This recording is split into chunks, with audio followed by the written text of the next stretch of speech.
Welcome to the Full-Time FBA Show. In each episode, it's our goal to help you turn part-time hours into a full-time income selling almost anything on Amazon. And now, your hosts of the show, Stephen and Rebecca Smotherman.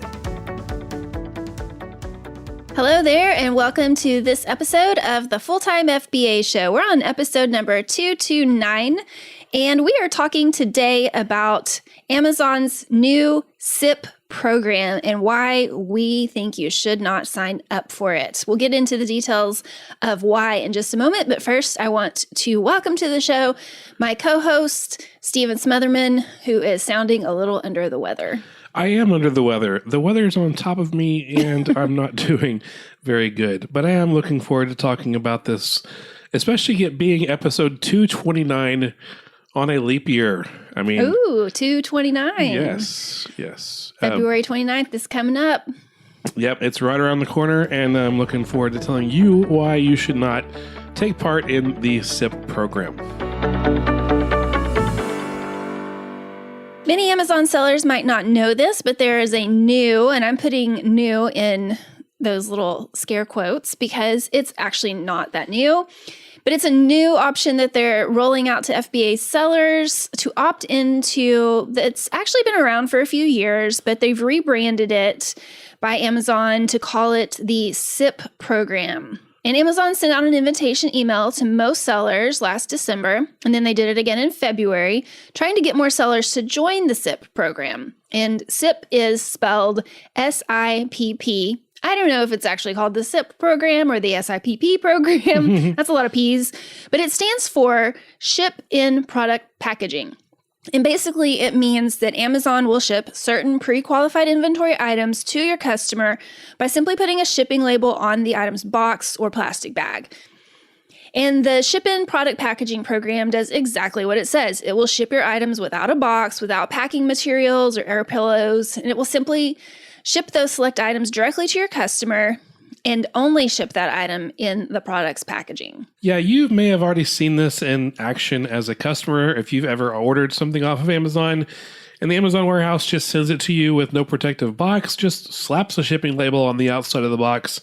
That's happened to me before. I've ordered a box of 30 single-use Cool Ranch Dorito lunch bags to put in my son's lunchbox for each day of the week. And it was recently delivered with just a shipping label on the outside of the box of 30 chip bags. And everything was fine for that order. Yes, please no emails about our kid eating Cool Ranch Doritos every day for lunch. It's what he likes and whatever gets us through the school day. So for that order, from our experience, it's almost always better to have the items you sell on Amazon actually be shipped to your customer in a protective box with protective padding. I mean, chips are pretty fragile. They could get squished. Now, Amazon will advertise the SIPP program to us sellers as a way for us to save money on fees, as the seller fees for Amazon shipping the product with no box or protective dunnage. That will save you some money up front, but there are many ways that the savings are actually more of a cost in the long run for a product. Right. Think about it this way. Your customer orders something from you, and it's shipped via an FBA warehouse with no shipping box, no protective dunnage. Sure, you save on the small shipping fees up front, but what happens if or when a customer wants to return the item? This item is then returned to Amazon and will never, ever be in that new condition again. I mean, new meaning gift quality condition. The item now has a shipping label on the box, or worse, a ripped off shipping label that was on the box and it's now crossed out with permanent marker, and now possibly return label on top of that, and all the dings and nicks and possible tears from being shipped in a shipping truck for a few days. I mean, at best, it's now in very good condition, but most likely it's going to be in just good condition. That's such a downgrade from the new to a very good condition, and it's a huge price reduction from what you'd make trying to sell that genuine new condition product. If you're even able to sell it again right after that point. Now, we've known about this program for a few years, but again, Amazon has rebranded this program. They've given it a new name, the SIPP program, and it seems now to be opening this program up to more sellers on the platform, advertising lower fees, fewer boxes, less space in the shipping trucks, which we all love to hear, but the actual savings just are not worth it when we're trying to build an overall business focused on making profits to either pay off debt or add to your savings or to invest somewhere. So just know that even as Amazon customers, if we ever see that an item we want to order will be shipped to us without any box, we personally choose the option to add the box back at no additional fee. We want our items to arrive in the best condition possible. And that can't be done 99% of the time if that item's just shipped only in its own box that was not designed for shipping. I also think it's pretty interesting the timing of this program being rolled out. First announcing the program in late December and finally getting people to start signing up in February. I mean, the timing is right after the Q4 rush. So after people are thinking of ordering gifts on Amazon, where for the most part, they want the anonymity of the gift that they ordered from Amazon to remain a secret as it's being delivered on the front porch. So even if you decide to try out the SIPP program, set a reminder around October to turn off the program so that no holiday gifts are spoiled by being delivered in their own package. So when Amazon sent you as a seller an invite to the SIPP program, or if you've already received the invite, be sure you first try to think about all the possible outcomes of this program. Now, we're not saying that this program is 100% not for you, because there are some sellers that this might be a good fit for. For example, if you're a private label seller and you can design your own protective shipping container for your own private label products, then this might be a good fit for you.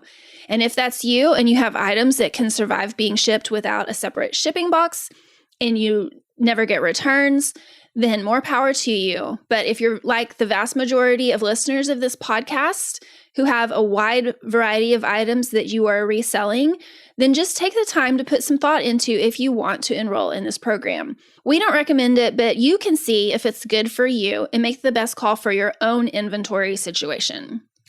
We know that Amazon says that they won't just allow anything and everything to be allowed to go through the SIPP program, and that they will only approve items that should survive the shipping process.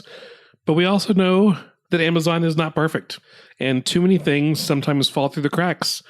And usually, sellers have to take the loss when an item is no longer sellable by no fault of our own. So just do your due diligence when trying to decide if you want to ship your items via this SIPP program to make sure that you're well protected in every possible outcome and situation you may find yourself in. So if you've listened to this episode and you're thinking that you might actually be a good fit for the SIPP program and you want to look more into it, go to fulltimefba.com/SIPP for more details. That's fulltimefba.com/SIPP. And we'll put a few other helpful links in our show notes for this episode at fulltimefba.com/229. Be sure and check that out for the links and the details that we've mentioned in this episode. Okay, that wraps it up for today. This is a shorter episode because Steven's under the weather. His voice has held in there for this episode. We hope you enjoyed listening to some information about the SIPP program. As a reminder, we will have all those links for you at the show notes for this episode, number 229 at fulltimefba.com/229. And next week, we'll be talking about how not to waste time as an FBA seller. So be sure and join us next week for the next episode of the Full-Time FBA Show. That's all for this episode of the Full-Time FBA Show. So head over to fulltimefba.com/podcast, where you'll find the show notes and links from this episode. While you're there, subscribe to our newsletter where you'll get several free downloads of our popular and helpful Amazon FBA resources. Now, take action on what you've learned today so you can find success at turning part-time hours into a full-time income with Amazon FBA.